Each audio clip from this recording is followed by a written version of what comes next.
වාසනාවන්ත ගුණගරුක පින්වතුනි, පින් ඇති තරුණ ලාබාල බෝසත් දරුවනි, තුන් ලෝකාග්‍ර බුදුරජාණන් වහන්සේ මහා කරුණාවෙන් මහා මෛත්‍රියෙන් දෙවියන් බමුන් මිනිසුන් සහිත තුන් ලෝක සත්වයා සංසාර දුකින් නිදහස් කෙලවර අමහමහ නිවනින් සැනසේවායි ප්‍රාර්ථනා කරගෙන දේශනා කොට වදාළ ඊ타ම නිර්මල බුද්ධ වචනයකට මෙත් සදහම් විකාශයෙන් සවන් දෙන්නයි සූදානම් වෙන්නේ.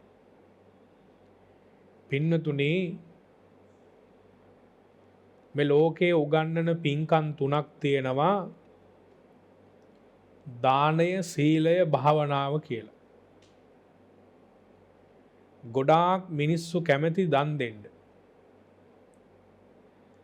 දන් දෙන්න පිරිස වැඩි වුණාට දන් දෙන පිරිසෙන් භාගයක්වත් සිල් ගන්න කැමති නැහැ. දන් දෙන පිරිසෙන් හරි අඩක් සිල් සමාදන් වුණත් සිල් ගන්න පිරිසෙන් අඩක්වත් භාවනා කිරීමට එකතු වෙන්නේ නැහැ.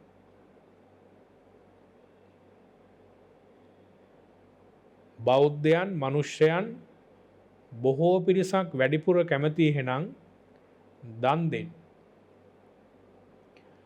බුදුරජාණන් වහන්සේ මේ දානයේහි විපාක උගන්වලා තියෙනවා.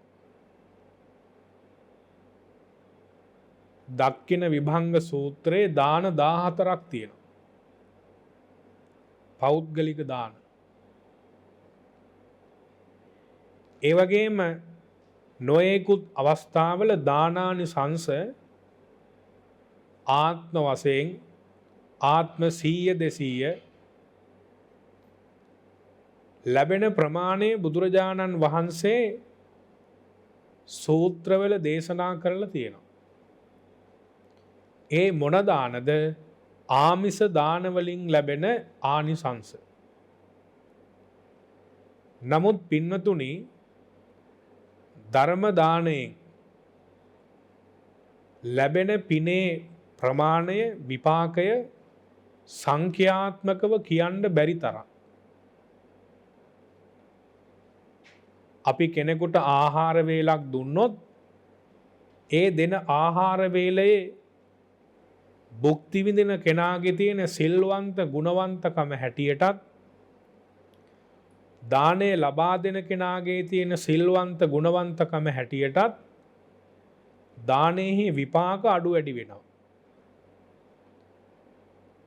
නමුත් ධර්ම දානමය පින්කම නිසා ලැබෙන පිනේ විපාකය ආත්මයකට, ආත්ම දෙකකට, ආත්ම 10කට, ආත්ම 100කට වෙන් කරන්න බෑ. හේතුව තමයි කෙනෙකුගේ කුසල් සිත උපදව ගන්නත් අකුසල් සිත ඉවත් කර ගන්නත් මිනිස්සෙක් හැටියට ලෝකයේ උපදින හැම කෙනෙකුටම පින්සිත උපදව ගන්නත් පාපයෙන් බැහැර වෙන්නත් මිනිස්සු මරණින් මතු බලාපොරොත්තු වෙන සුගතිය හදා ගන්නත් දුගතියෙන් බේරෙන්නත් සතර අපායකට නොවැටෙන්නත් අවස්ථාව හදාගන්න තියෙන ක්‍රමය තමයි බණ අහන අවස්ථාව. ධර්ම ශ්‍රවණය කියන අවස්ථාව මිනිස්සෙකුට ලෝකේ අහිමි වුණොත් ඔහු ඇය පස්පව් වලට ගිජු වෙලා කාම සම්පත් පමණක් හොයමින් මනුස්ස ආත්මයම පරිහානියට පත් කරගන්න. ඔය ඇත්තෝ කවුරුත් අපි කවුරුත් නිතරම හිතන්න ඕන එකක් තමයි අපට සංසාරේ පිනකට තමයි මනුස්ස ආත්මය ලැබුණේ. අපි හොඳින් මතක තියාගත යුතු දෙයකුත් තමයි ආත්මයෙන් ආත්මයට මනුස්සාත්මයක් ලැබෙනවයි කියන එක නම් හීනයකින්වත් හිතන්න එපා. పూర్ව ජන්මයන්ගේ තියෙන පිරිසිදුකම අපේ මීට පෙර ආත්මවල තියෙන හොඳකම නිසා තමයි වර්තමාන භවය එහෙම නැත්නම් මේ ඔබටත් මටත් ලැබිච්ච මනුස්ස ආත්මය සකස් වෙලා හැදිලා තියෙන්නේ. පැහැදිලිවම කිව්වොත් ගිය ආත්මේ හොඳට හිටපු නිසායි මේ ආත්මේ හොඳ වුණේ. ගිය ආත්මේ හොඳට හිටපු නිසා මේ ආත්මේ හොඳ වුණා නම් මේ ආත්මේ හොඳට හිටියේ නැත්තම් ඊළඟ ආත්මේ හොඳ වෙන්නේ නැහැ. වර්තමාන ආත්මය හොඳට පවත්වන්න පුළුවන් එකම ආත්මය තමයි මනුස්ස ආත්මය. තිරිසන් සත්තු කොහොමද ආත්මය හොඳ කරගන්නේ? නිතරම තිරිසන් සත්තු ද්වේෂයෙන් ඉන්නේ. නිරි සත්තු බලන්න අපායට වැටිච්ච අය උපදින ප්‍රමාණයේ වාරය අපට කියන්න බෑ. ඒ නිරයම ඉපදිලා මැරෙන වාර අපට කියන්න බෑ. ඒ තරම් දුක් විඳිනවා. කොහෙද සුගතියක් ගැන හිතන්න වෙලාවක්වත් නැහැ. දිව්‍ය ලෝකයක උපන්නොත් දිව්‍ය ලෝකයට નિયમિત පරමාවශ්‍ය භුක්ති විඳලා මිසක ඒ දෙව්ලොවෙන් කිසිම දෙවියෙක් දේව දූතිකාවක් චුත වෙන්නේ නැහැ. බ්‍රහ්ම ලෝකවල උපදින කිසිදු කෙනෙක් බ්‍රහ්ම ලෝකයේ උපරිම ආශය භුක්ති විඳලා මිසක ඉන් චුත වෙන්නේ නැහැ. නමුත් බලන්න මනුෂ්‍ය ආත්මේ පරමාවශ්‍යත් භුක්ති විඳිමින් ඊට වඩා හොඳ ගුණදහම් දිනු කරගන්න පුළුවන්, කුසල් පුරුදු කරන්න පුළුවන්, අකුසල් ප්‍රහාණය කරන්න පුළුවන් ඊටාම සුන්දරම ආත්මය තමයි මනුෂ්‍යාත්මය කියලා කියන්නේ. එච්චර වටින මනුස්සාත්මයක් ලැබිලත් මේ ආත්මය කරුමක්කාරයි කියන මිනිස්සු කොච්චර ඉන්නවද? සමහර වෙලාවට ඒකේ වරදකුත් නැහැ කියලාත් හිතෙනවා. ඒකට හේතුව තමයි පින්නතුනි මිනිස්සු හැටියට ලෝකේ ඉපදුනාට හැම මිනිහෙකුටම ආයුෂය නැහෙනි. දීර්ඝායුෂ ලැබෙන්නේ සංසාරේ පිනට. සමහරු කෙටි ආයුෂයකින් මැරෙනවා. ඒ වගේම උපදින හැම කෙනෙකුටම වරණ සම්පත්තිය නැහැ. එක එක පුද්ගලයාගෙන් එක එක කාන්තාවගෙන් එකිනෙකාට වෙනස් හැඩතල තමයි තියෙන්නේ. මනුෂ්‍ය ආත්මයක් ලැබුවට හැම කෙනාටම ඒ ආත්මේ සැපය නැහැ. දුක් විඳින මිනිස්සු කොච්චර ඉන්නවද? සමහරු ඉපදිච්ච දවස් ඉඳන් මැරෙනකම්ම කෑම බීම නිසාවත්, පාසලක් අධ්‍යාපනයක් නිසාවත්, අම්මලා තාත්තලා නිසාවත්, ගෙවල් දොරවල් නිසාවත් පහසුකම් වලින් දුකක් නැහැ.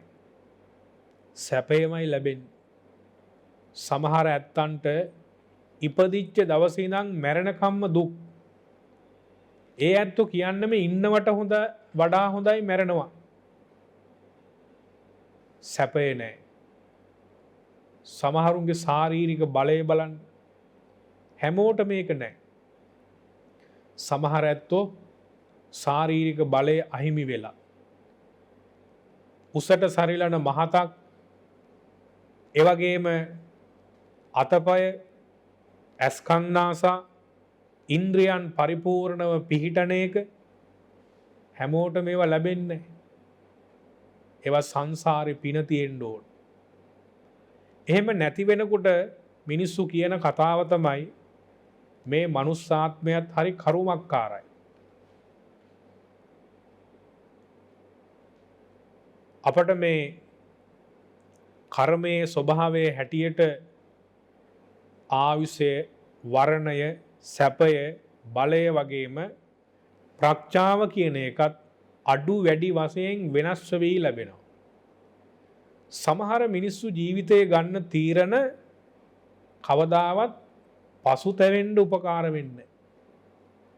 ඒත් බලන්න සමහර ඇත්තෝ ගන්න තීරණය තමන්ටත් පරිහානිය. තමන් එක්ක ඉන්න අයටත් පරිහානිය. සංසාරේ ලැබීම් වල හැටි. බණහන ඇත්තෝ මේව හොඳට දැනගෙන ඉන්නවා නම් කර්මය කියලා ඔක්කොම කර්මයට බාර දෙන්නේ. කර්මයක් වෙනස් කරගන්න පුළුවන් තැනක් තමයි ධර්මය කියලා කියන්නේ. ධර්මයෙන් මිසක ආධ්‍යාත්මික ලෝකේ වෙනස් කරගන්න පුළුවන් තැනක් කොහෙවත් නැහැ. දැන් සමහර කෙනෙක්ට හිතෙන්න පුළුවන් හාමුදුරුවෝ ඔය කිව්වට කර්මය වෙනස් කරන්නේ කොහොමද ධර්මයෙන්? එකම එක උදාහරණයක් කියන්නම්. දින 7කින් මැරෙන්න හිටපු කුමාරයා අවුරුදු 120ක් ජීවත් වෙලා ආයු වර්ධන කුමාරයා බවට පත් උනේ කර්මයට ඉඩ දෙන්නේ නැතුව ධර්මයට ඉඩ දුන්නු නිසා. එහෙනම් සමහර අවස්ථාවල ධාර්මික වෙන්න කර්මයන්ගේ බලපෑම අඩු වෙන්න පුළුවන්. කර්ම විපාක වලින් බේරිලා අපි කාටවත් ඉන්න බෑ. නමුත් කර්මයටත් වඩා ප්‍රබල වෙන අවස්ථා තියෙනවා ධර්මයේ පුරුදු පුහුණු කිරීම. එතකොට හැමදේම දරා ගන්න පුළුවන්. මේ ධර්මය ඉගෙන ගන්න නම් අපට තියෙන්න ඕන පළවෙනිම කරුණ තමයි කල්යාණ මිත්‍ර ආශ්‍රය. සත්පුරුෂ ආශ්‍රය. හොඳ මිතුරෙකුගේ ආශ්‍රයක් තිබුණේ නැත්නම් අපට ධර්මයට කිට්ටු වෙන්න බෑ. ඔය ඇත්ත හොඳටම දන්නවා හාමුදුරුවන්ට කියන්නේ මිත්‍ර ස්වාමින් වහන්සේ කියලා නෙවෙයි. හාමුදුරුවන්ට දායකත්ව කියන වචනයක් තමයි කල්යාණ මිත්‍රයන් වහන්සේලා. කල්යාණ මිත්‍රයන් වහන්සේ නමක් හෝ කල්යාණ මිතුරෙක් මිතුරියක් අපට නොලැබුණොත් නම් සුගතියට උපකාර වෙන වැඩ කරගන්න හම්බ වෙන්නේ නැහැ. නිවනට උපකාර වෙන වැඩ කරගන්න හම්බ වෙන්නේ නැහැ. අපට හම්බ වෙන බොහෝ මිතුරන් නිවනත් පරිහානියට පත් කරන සුගතියත් පරිහානියට පත් කරන මිතුරන් තමයි වැඩිපුරම හම්බ වෙන්නේ. බලන් යනකොට කල්යාණ මිත්‍ර ආශ්‍රයත් සංසාරේ පිනක්. හැම පින්කමක් කරලම ගිහි පැවිදි අපි කවුරුත් කරන ප්‍රාර්ථනාවක් තමයි අපි මේ උපදවාගත් පිනෙන් සතං සමාගමෝ හෝතු යාව නිබ්බානපත්තිය. නිවන් දකින තුරාවටම සතං සමාගමෝ හෝතු සත්පුරුෂයන්ගේ ආශ්‍රය ලැබේවා. සත්පුරුෂ කියන එකේ තේරුම මොකද්ද? සත් කියන්නේ හොඳ කියන එක. අසත් කියන්නේ නරක කියන එක. බුද්ධ වන්දනාවක් කළත් දානයක් දුන්නත් මොන පින්කමක් කළත් හැමෝම අන්තිමේටම ප්‍රාර්ථනා කරනවා මේ පින්කමේ බලයෙන් මට නිවන් දකින්නකම්ම සත්පුරුෂයන්ගේ ආශ්‍රය ලැබෙන්න ඕන. හේතුව තමයි අසත්පුරුෂ ආශ්‍රයයකට වැටුනොත් නම් මනුෂ්‍යාත්මයත් පිරිහෙනවා. මොන තැනක උපන්නත් පිරිහෙන එක නවත්තන්න බෑ. මේ බව හොඳින් දැක්ක ලෞතුරා බුදුරජාණන් වහන්සේ අපට උගන්වලා තියෙනවා කල්යාණ මිත්‍රයෙකුගෙන් අපිට ලැබෙන උපකාරය. කුද්දක නිකායේ ඉතිඋත්තක කියන කොටසේ තියෙනවා බහූපකාර මිත්ත කියලා සූත්‍රයක්. මිත්‍රයන්ගෙන් අපට ලැබෙන බොහෝ උපකාරයන්. දැන් අපි බලාපොරොත්තු වෙන උපකාරවලට වඩා මේ සූත්‍රයේ උගන්වන උපකාර හරි වෙනස්. බුදුරජාණන් වහන්සේ උගන්වනවා මහණෙනි අරහත් තත්ත්වයට පත්වීමත් අරහත් තත්ත්වයට පත්වෙන්න යන ගමනේත් සේක අසේක පුද්ගලයන්ට බහුල වශයෙන් ලැබෙන උපකාරයක් තමයි කල්යාණ මිත්‍ර ආශ්‍රය. මේ කල්යාණ මිත්‍රයන්ගේ ආශ්‍රය තරම් නිවන් ගමනට උපකාර වෙන අවස්ථාවක් මම නොදකිමි කියලා තමයි මේ සූත්‍රයේ බුදුහාමුදුරු උගන්වන්නේ. කල්යාණ මිත්‍ර සහාය, කල්යාණ මිත්‍ර උපකාරය, කල්යාණ මිත්‍ර ඇසුර, මෙන්න මේ තුන නිසා නිවන් ගමන පුරාවටම හොඳ දේවල්මයි සිද්ධ වෙන්නේ. ඇයි බුදුරජාණන් වහන්සේ එහෙම අපට උගන්වලා තියෙන්නේ? කල්යාණ මිත්තතා, කල්යාණ මිතුරු ලැබීම නිසා කුසල් වැඩෙනවා, අකුසල් දුරු වෙනවා. කුසලං වඩ්ඩේති, අකුසලං පජහති. කල්යාණ මිත්‍ර ආශ්‍රය, කල්යාණ මිත්‍ර සහාය, කල්යාණ මිත්‍ර ඇසුර නිසා අකුසල් දුරු කරගන්න පුළුවන්, කුසල් උපදව ගන්න පුළුවන්.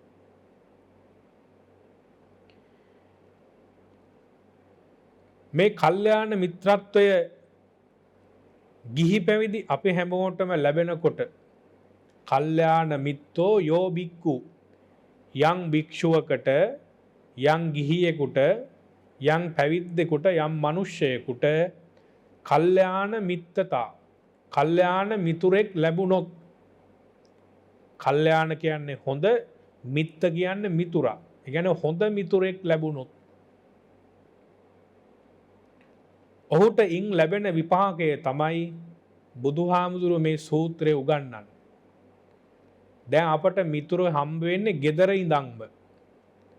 සෑම මනුෂ්‍යාත්මයකම ලැබෙන පළවෙනිම මිතුරා තමයි, පළවෙනිම මිතුරිය තමයි අපේ අම්මයි තාත්තයි. අපේ අම්මා, අපේ තාත්තා පුංචි කාලේ අපිට කල්යාණ මිතුරෝ නොවුනොත් ඒ දරුවෝ වැරදි වැඩවලට එකතු වෙනවා වැඩි.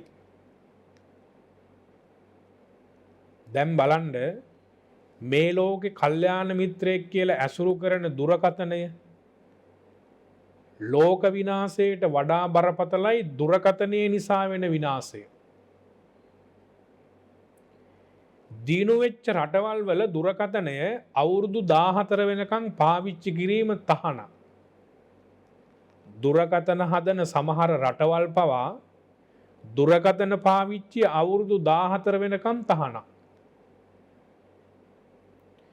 අවුරුදු 14 ඉඳන් 18 වෙනකම් දුරකතනයේ පාවිච්චි කළත් ඒ දුරකතනය පාවිච්චි කරනකොට ඒ දරුවා පාවිච්චි කරන දුරකතනය අම්මගේ හරි තාත්තගේ හරි දුරකතන අංකයට සම්බන්ධ කරලා තමයි පාවිච්චි කරන්නේ. එතකොට ඒ දරුවා බලපු දේවල්, ජාලවල හොයපු දේවල්, සියලු දේවල් අම්මට තාත්තට හොයාගන්න පුළුවන්. දැන් බලන්න අපේ ලංකාවේ ළමයින්ට දුරකථනය දෙන්නේ බඩේ ඉන්න කාලේ ඉඳන්. අම්මලට නැලවිලි ගී කියන්නත් බෑ, නැලවිලි ගී කියන්නේ දුරකථනේ. හරිම බරපතලයි. දුරකථනය නිසා අපට වෙන හානිය සෛල විනාශ වෙනවා. පුංචි කාලේ සෛල විනාශ වීමක් වුණොත් අපි හිතමුකෝ ටික කාලයක් යනකොට වැඩෙනවා කියලා හරි. හැබැයි අවුරුදු 20 25 පෙන්නට පස්සේ ඒ සෛල වැඩෙනවයි කියලා අපට කියන්න බෑ. හරීම වේගයේ අඩුවෙන් තමයි වර්ධනය වෙන්නේ. නමුත් ලෝකේ රටවල් ගත්තාම ලංකාවේ මිත්‍රයෝ හැටියට තමන්ගේ දුරකථනය තමයි හොඳම මිතුරා වෙලා තියෙන්නේ. දුරකථනය නිසා හොයාගන්න මිතුරිය තමයි හොඳම මිතුරෝ බවට පත් වෙලා තියෙන්නේ. හැබැයි හොඳම නැති මිතුරගෙන් හොඳම නැති මිතුරෝ කොච්චර අපට හම්බ වෙලාද? එහින්දා පුංචි කාලේ ඉඳන් දරුවන්ට ඒක කරලා දෙන්න. අවුරුදු 2ක් යනකම් කිසිම වෙලාවක පුංචි දරුවෙකුට තිරයක් පෙන්වන්න හොඳ නැහැ. ඩිජිටල් තෙරයක් පෙන්වන්න හොඳ නැහැලු. වෛද්‍යවරු කියන්නේ, මනෝවෛද්‍යවරු කියන්නේ. ඒ තරම් බරපතල හානි. නමුත් බලන්න අපේ ඇබ්බැහි වීම සමහර වෙලාවට දුරකථන ගත්තාම අම්මලා තාත්තලා පවා දරුවොත් අමතක කරලා මේ ඩිජිටල් තිරයට ඇබ්බැහි වීම බරපතල තත්ත්වයකට පත් වෙලා තියෙනවා. දැන් එක තැනක මම දැක්කා ගුරුතුමියක් අහගෙන යනම දරුවන්ගෙන් ඔයාලා වෙන්න කැමති කවුද? ගුරුතුමිය අහනවා දරුවන්ගෙන් පුතේ ඔයාලා වෙන්න කැමති කවුද? එක්කෙනෙක් කියනවා මම වෛද්‍යවරයෙක් වෙන්න කැමති. තව කෙනෙක් කියනවා නෑ මම කැමති ડોක්ටර් කෙනෙක් වෙන්න, මම කැමති ලෝයර් කෙනෙක් වෙන්න, මම කැමති ටීචර් කෙනෙක් වෙන්න. එකිනෙකා ළඟ තියෙන්නේ ප්‍රතිවිරුද්ධ අදහස්. සමහරු ගුරුවරයෙක් කියලා කියනකොට මම සංගීත ගුරුවරයෙක් වෙන්න කැමති, මම ඉංග්‍රීසි ගුරුවරයෙක් වෙන්න කැමති. මෙහෙම කියාගෙන යනකොට එක දරුවෙක් කියනවා ටීචර් මම ඔය එක්කෙනෙක්වත් වෙන්න කැමති නෑ. මම කැමති දුරකථනයක් වෙන්න. බලන්න ඒ ළමයා දුන්න උත්තරේ. ටීචර් අහනවා ඇයි පුතේ ඔයා එහෙම කියන්නේ? අපේ අම්මයි තාත්තයි වැඩිම ආදරේ මට නෙවෙයි දුරකථනෙට. මම දුරකථනයක් වුණොත් මගේ අම්මයි තාත්තයි මන් දිහා වැඩිපුර බලාගෙන ඉඳි. බලන්න මේ ලෝකේ දරුවෝ. ඒ හින්දා අම්මයි තාත්තයි දරුවන්ට කල්යාණ මිතුරෙක් නොවුනොත් වෙන හානිය හිතාගන්න බැරි තරම්. මුල් අවදියේදී හොඳ කල්යාණ මිතුරුකම නොදුන්නොත් ඒ දරුව විනාශයට යනවා. කල්යාණ මිත්‍රත්වයේ දෙනකොට අම්මා හොඳ කල්යාණ මිතුරක් විය යුතුමයි. තාත්තත් හොඳ කල්යාණ මිතුරෙක් විය යුතුමයි. දරුවන්ගේ මුල්ම පරමාදර්ශී ගුරුවරු වෙන්නේ අම්මා තාත්තා නිසා ඒ අයට පුළුවන්කම තියෙන්න ඕන මිත්‍රත්වය හොඳට පවත්වාගෙන යන්න. ඇත්තටම මේ කල්යාණ මිත්‍රයා කියන්නේ කවුද? දහමේ උගන්වනවා පියෝච ගරු භාවනීයෝ වත්තාච වචනක්කමෝ ගම්භීරංච කතං කත්තා නෝචට්ටානේ නියෝජයේ. කල්යාණ මිත්‍රයෙක් ළඟ තියෙන්න ඕනි ගුණ. පියෝච කල්යාණ මිත්‍රයා හොඳ ප්‍රිය වෙන්න ඕන. කතා බහේදී, ඇසුරු කිරීමේදී, ඇවතුම් පැවතුම් වලදී උපදෙස් දෙනකොට, අවවාද කරනකොට මේ හැම වෙලාවෙකම පියෝච ප්‍රියශීලී වෙන්න ඕන. ගරු දෙවෙනි එක තමයි ගෞරවණීය වෙන්න ඕන. කල්යාණ මිතුරෙක් වුණාම ගෞරවණීය වෙන්න ඕන. භාවනීයෝ තුන්වෙනි එක තමයි අනිත් අයගේ සම්භාවනාවට පත් වෙන කෙනෙක් වෙන්න ඕන. ගරු වෙන්නත් ඕනි, සම්භාවනීය වෙන්නත් ඕන. සම්භාවනීය කියලා කියන්නේ පිදිය යුතු, ගරු කරලා යුතු. ඒ කියන්නේ උගත්කම, බුද්ධිමත්කම, හැදියාවාදිය ගත්තාම ඉහළින් ඉන්න කෙනෙක් වෙන්න ඕන. වත්තාච හොඳට කතා කරන්න පුරුදු වෙන්න ඕන. වචනක්කමෝ වචන ඉවසන්න පුළුවන් වෙන්න ඕන. කල්යාණ මිත්‍රයෝ කවදාවත් හොඳ නරක, නින්දා ප්‍රශංසා, ගුණ අගුණ මොනවා කිව්වත් වචනක්කමෝ ඒ හැම වචනයක්ම ඉවසනවා. ගම්භීරතා ගැඹුරු කතා කියලා දෙනවා. මොනවද මේ ගැඹුරු කතා කියලා දෙනවා කියන්නේ? නිර්වාණ මාර්ගය නම් නිවන් දකින්න අවශ්‍ය කර්මය, කර්මඵලය හොඳින් කියලා දෙනවා. භෞතික ලෝකයේ හැදෙන්න නම් මිනිස්සු පිරිහෙච්ච හැටිත්, මිනිස්සු දිනු වෙච්ච හැටිත් ගැඹුරින් කියලා දෙනවා. ඒකට කියනවා ගම්බීරංච කතං කත්තා. ගැඹුරු දහම් කතා කියලා දෙනවා නිවන් දකින්න. ආර්ථික ලෝකයේ ජයග්‍රහණය කරන්න නම් පිරිහෙන දොරටු වහගෙන දිනු වෙන දොරටු කියලා දෙනවා. නෝ චට්ටානේ නියෝජයේ කවදාවත් වැරදි වැඩවල යොදවන්නේ. කල්යාණ මිත්‍රයාගේ ස්වභාවය තමයි අනිත් අය වැරදි වැඩවලට යොදවන්නේ.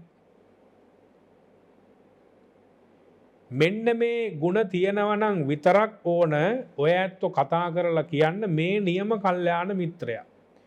එහෙනම් ඔබට කෙනෙක් හම්බ වෙලා ඔහු කල්යාණ මිතුරියක් කියනකොට මේ ಗುಣ තියෙනවද බලන්න. මොනවද? ප්‍රියශීලීකම, ගෞරවනීය බව, සම්භාවනීය පුද්ගලයෙක්ද, කතාබහේ දක්ෂද, වචන ඉවසනවද, ඒ වගේම නිවැරදි යොමු කිරීමක් යොමු කරවනවද, ගැඹුරු දහම් කතා ආදී උපදෙස් අපිට ලබා දෙනවද? මෙන්න මේවා ලැබෙනවා නම් විතරයි එයාට කල්යාණ මිතුරෙක් හෝ කල්යාණ මිතුරියක් කියලා කියන්න පුළුවන්. මේ ಗುಣ තියෙන අය ලෝකේ හොයන්න පහසු නැහැ. ස්වාමින් වහන්සේලාගෙන් නම් අපට මේවා ලැබෙන්න පුළුවන්. නමුත් ගිහි සමාජයේ මේ ಗುಣ හදාගන්නවා කියන එක පහසු නැහැ. බුදුහාමුදුරුවෝ උගන්වනවා කල්යාණ මිතුරෙක් නම් මේ ಗುಣ තියෙන්න ඕන. බුදුරජාණන් වහන්සේ ජීවමානව වැඩ ඉන්න කාලේ ශාක්‍ය ජනපදයේ නාගරක කියන නියංගමේ ඉන්නකොට කොසල් රජුරෝ බුදුරජාණන් වහන්සේට මතක් කරනවා ස්වාමීනි මට මේ තනියෙන් ඉන්නකොට මතක් වුණා මේ කල්යාණ මිත්‍රයන්ගේ තියෙන වටිනකම. කල්යාණ මිත්‍රයන්ගෙන් ස්වාමීනි අපිට පුදුම උපකාරයක් නේද තියෙන්නේ. බුදුහාමුදුරුවෝ කොසල් රජුරවන්ට කියනවා මහරජ ඒක එහෙමමයි. කල්යාණ මිත්‍රයන්ගෙන් ලැබෙන සහාය, කල්යාණ මිත්‍රයන්ගෙන් ලැබෙන උපකාරය, කල්යාණ මිත්‍ර ආශ්‍රයෙන් ඇතිවෙන ප්‍රතිඵල ඔබ කියපු විදිහටමයි ඒක වෙනස් කරන්න බෑ. මහරජ දවසක් ආනන්ද හාමුදුරුවෝ මම ළඟට ඇවිත් කිව්වා ස්වාමීනි මේ සම්බුද්ධ ශාසනයේ උපඩ්ඩම් හරි අඩක්ම පවතින්නේ කල්යාණ මිත්තා. කල්යාණ මිත්‍රයෝ නිසාලු නේද? එදා මහරජ මං ආනන්ද ස්වාමින් වහන්සේට කියලා දුන්නා මා හේවං ආනන්ද මා හේවං ආනන්ද. ආනන්ද එහෙම කියන්න එපා. මේ සම්බුද්ධ ශාසනයේ සම්පූර්ණම පවතින්නේ කල්යාණ මිත්‍රාශ්‍රය නිසාමයි.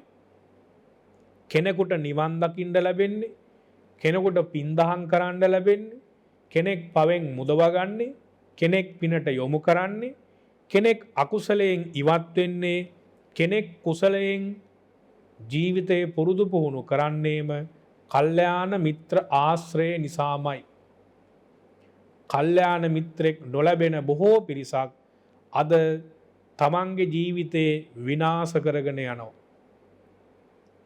කල්යාණ මිතුරන් කොච්චර කිව්වත් පිළිගැනීමකට යන්නේ නැහැ. පාප මිත්‍රයන්ගේ සහාය හරි බරපතලයි.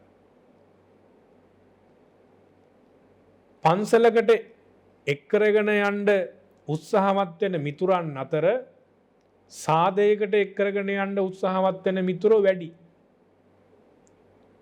හැබැයි පාප මිත්‍ර ආශ්‍රයේ තියෙන බරපතලකම කොච්චරද? පන්සලකට යන් කෙනෙකුට දෙපාරක් හිතන මිනිස්සු සාදයකට යන්න දෙපාරක් හිතන්නේ. ඒකයි බුදුහාමුදුරුවෝ මතක් කළේ සම්බුද්ධ ශාසනයේ සියලු අවබෝධයේ පිණිස මේ කල්යාණ මිත්‍ර ආශ්‍රය උපයෝගී වෙනවා කියලා. ඊළඟට බුදුරජාණන් වහන්සේ මතක් කරනවා සප්ප තිස්සෝ සගාරවෝ. යම් කෙනෙක් කල්යාණ මිත්‍රත්වයේ ඉඳලා සප්ප තිස්සෝ සගාරවෝ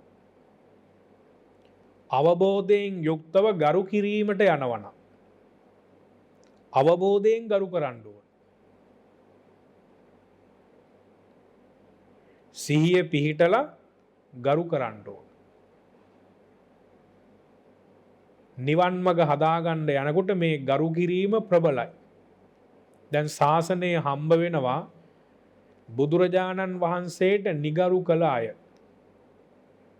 අපි කලිනුත් ධර්ම දේශනාවල මතක් කරලා තියෙනවා බුදුරජාණන් වහන්සේට ජීවමාන අවදියම නිගරු කරපු අය. කවුද? දෙව්දත් හාමුදුරුව බුදුරජාණන් වහන්සේට දිනපතාම බැලුවේ අගෞරව කරන්න.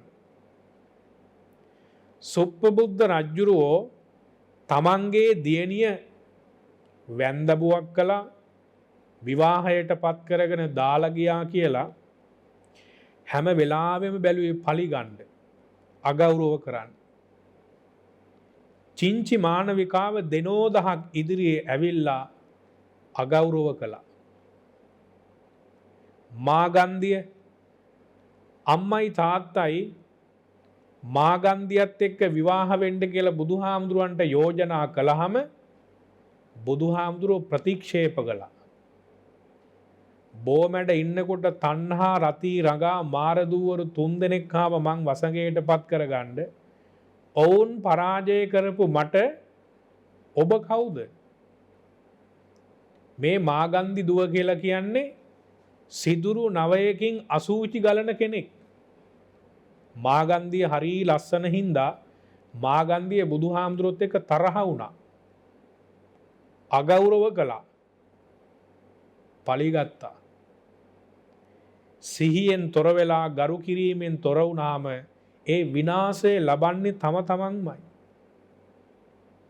මේ කියපු චරිත හතරම ජීවිතේ අප්‍රමාණ දුක් විඳ හැටි බලන්නකො අවසානයේ සතර අපායටමයි වැටුනේ. පොළොව පලාගෙන සුප්පබුද්ධ රජ්ජුරුවෝයි දෙව්දත් හාමුදුරුවෝයි දෙන්නම නරකයට ඇදගෙන ගියා.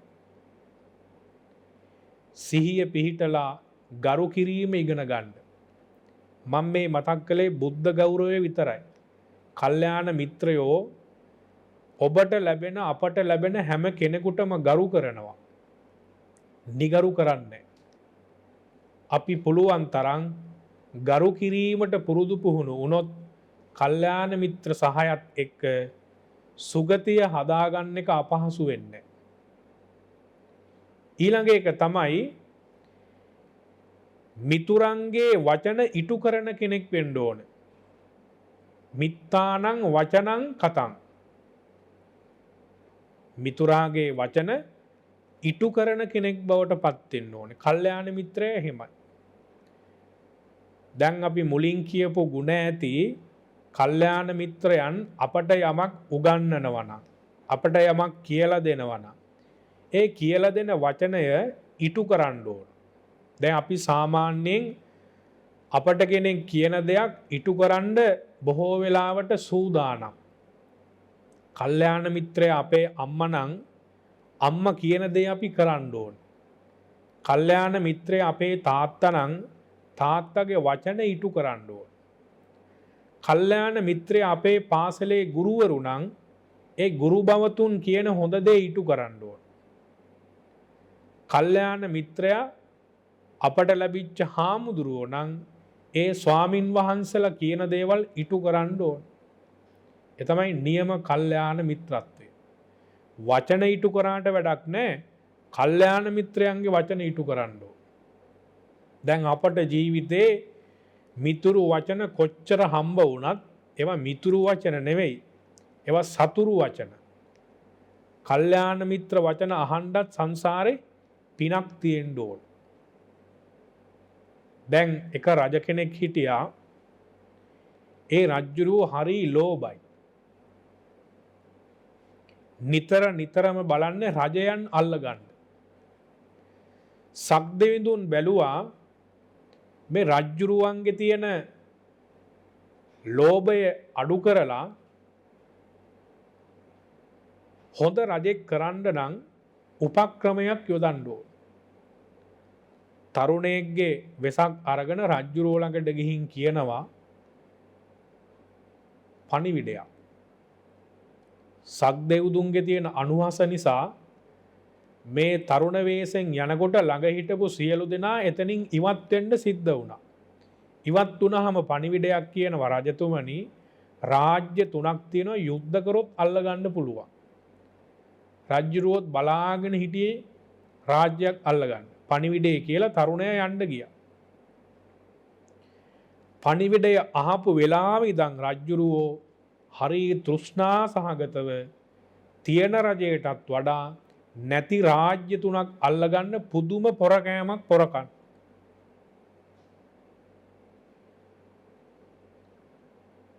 නිදාගන්නේ නැහැ, කෑම කන්නේ නැහැ.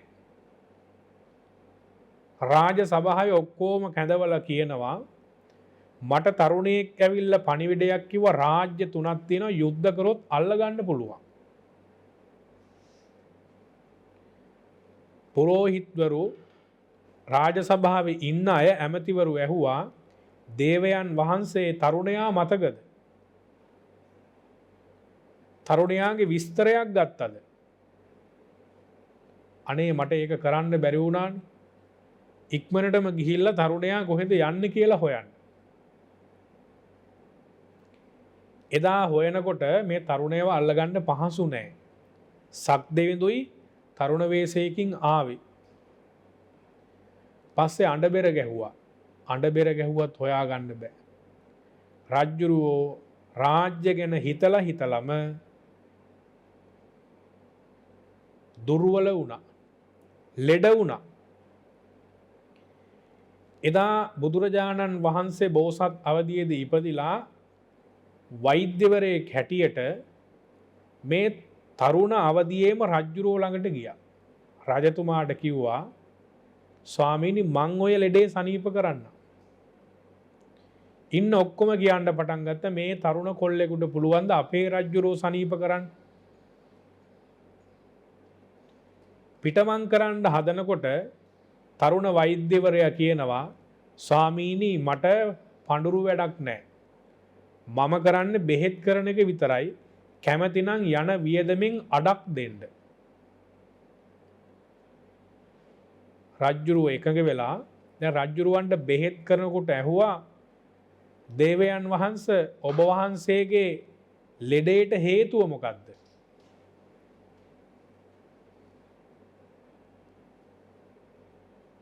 බෝසතාණන් වහන්සේට උත්තර දෙනවා ලෙඩේට හේතු වැඩක් නෑ මට ලෙඩේට බෙහෙත් ටික දෙන්න. ලෙඩේ මුල හොයන්නේ නැතුව රෝග නිදානය හොයන්නේ නැතුව බෙහෙත් කරාට වැඩක් නෑ. ඒ නිසා දේවයන් වහන්සේ ලෙඩේට බෙහෙත් කරන්න නම් රෝගයට නිදානය කියන්න.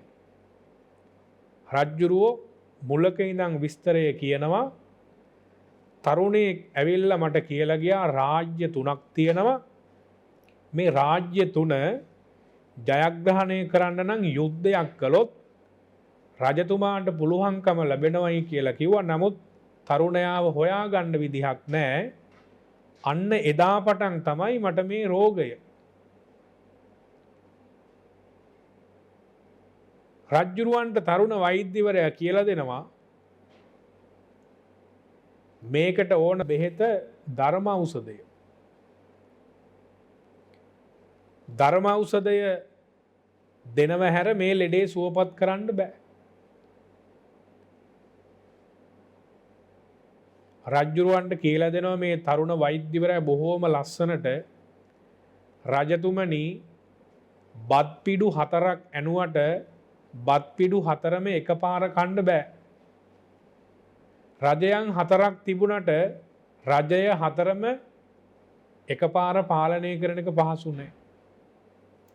රජතුමනි ඇඳන් 4ක් තිබුණට ඔබ වහන්සේට ඇඳන් 4ෙම එකවර නිදාගන්න බෑ. රජය 4ක් ගැන කල්පනා කරා කියලා ඇති තේරුමක් නෑ. ඔබේ රෝගය සුවපත් කරගන්න නම් ධර්ම ඖෂධයෙන් ලෝභය ඉවත් කරගන්නවා මිසක නැතුවනම් ඔබට මේ රෝගය සුවපත් කරගන්න පහසු නෑ. බලන්න කල්යාණ මිත්‍ර වචනය ඉටු කරපු නිසා රජ්ජුරුව සුවපත් භාවයට පත් වුණා. නැත්නම් රජයන් ගැන හිත හිතාම අධික ලෝභය නිසාම පරිහානියටපත් වෙනවා. මේ සූත්‍රයේ උගන්වන්නේ පුළුවන්කම තියෙන්න ඕන කල්යාණ මිත්‍රයන් අපට කියලා දෙන වචන ඉටු කරන්න. ඊළඟට කියනවා සම්පජානකාරිය සමග සිහිය එළඹවා ගන්න ඕන. සම්පජානකාරීය එක්ක සිහිය එළවගෙන වැඩ කරනවයි කියලා කියන්නේ කරන වැඩ පිළිබඳව දැනගෙන වැඩ කරන්න ඕන. ඒකයි සම්පජානකාරී කියලා කියන්නේ. දැන් මේ සම්පජානකාරී කියන කොටස අපට හම්බ වෙනවා සතිපට්ඨානේ. සම්පජාන පබ්බය කියලා කොටසක් තියෙනවා. ඒ කොටසේ උගන්වනවා දැනගෙන වැඩ කරන්නේ කොහොමද? දැන් මිනිස්සයා වුණාම හිතන දේවල් කරන්න බෑනේ. මිනිස්සෙක් වුණාම හිතලා වැඩ කරන්න ඕන. හිතන දේ කරන එක තිරිසන් සත්තුත් කරනවා. මිනිස්සුත් කරනවා. හැබැයි තිරිසන් සත්තු හිතලා වැඩ කරන්නේ. හිතලා වැඩ කරන්න පුළුවන් මිනිස්යන්ට පමණයි. සම්පජානකාරී කොටසත් හිතලා දැනගෙන වැඩ කරන්න ඕන. ඇවිදිනකොට යන එනකොට අත්පා දිගහරිනකොට අත්පා තබනකොට ඇඳුම් මදිනකොට කෑම බීම කනකොට නිදා ගන්නකොට සක්මන් කරනකොට වැසිකිලි යනකොට හැම වෙලාවකම දැනගෙන කරන්න ඕන. දැනගෙන කරන්න කිව්වේ ඇයි? කරන්නන් වාලේ වැඩ කළොත් එහෙම ඒ කිසි දෙයක පිළිවෙලක් නැහැ. පව් වැඩෙන්නේ අපිලිවෙලයි. දැනගෙන අවබෝධයෙන් වැඩ කළොත් පිළිවෙලයි. සිහියෙන් යුක්තයි. එහෙනම් කල්යාණ මිත්‍රයන්ට කියලා දෙනවා දැනගෙන සිහියෙන් වැඩ කරන්න. මෙන්න මේ කරුණු ටික පිළිවෙලට පුරුදු පුහුණු කළොත් මොනවද කරුණු ටික? කල්යාණ මිත්‍රත්වයේ පිහිටලා වැඩ කිරීම. ඒ වගේම ගෞරවණීයව සිහිය එළඹවා වැඩ කිරීම. මිතුරන්ගේ යහපත් අනුමත කිරීම ඉටු කිරීම. දැනගෙන සියලු කටයුතු කිරීම. පිළිවෙලින් කරගෙන ආවොත් සංයෝජනක්ඛයන්ති දස සංයෝජනයන් ප්‍රහාණය කරනවා. මොනවද? සක්කාය දිට්ඨි විචිකිච්ඡා සීලබ්බත පරාමාස තණ්හා දිට්ඨි මාන ආදී සංයෝජනයන්.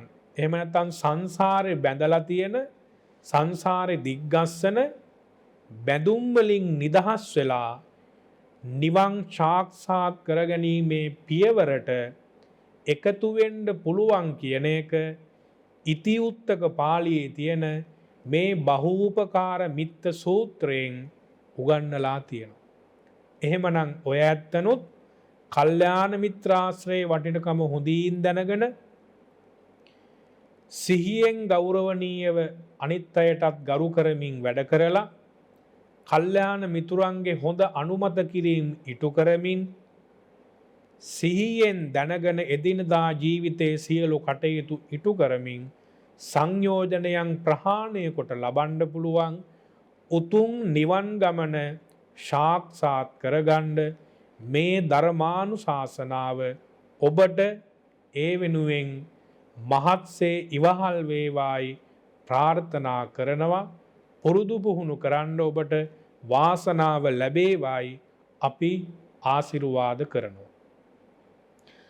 ආකාසට්ටා ච බුම්මට්ටා දේවා නාග මහිද්దికා පුඤ්ඤන්තං අනුමෝදිත්වා චිරං රක්ඛන්තු ශාසනං චිරං රක්ඛන්තු දේශනං චිරං රක්ඛන්තු මං පරන්ති. මේ පැයට නියමිත ධර්මානුශාසනාව වෙනුවෙන් ගෞරවනීය දායක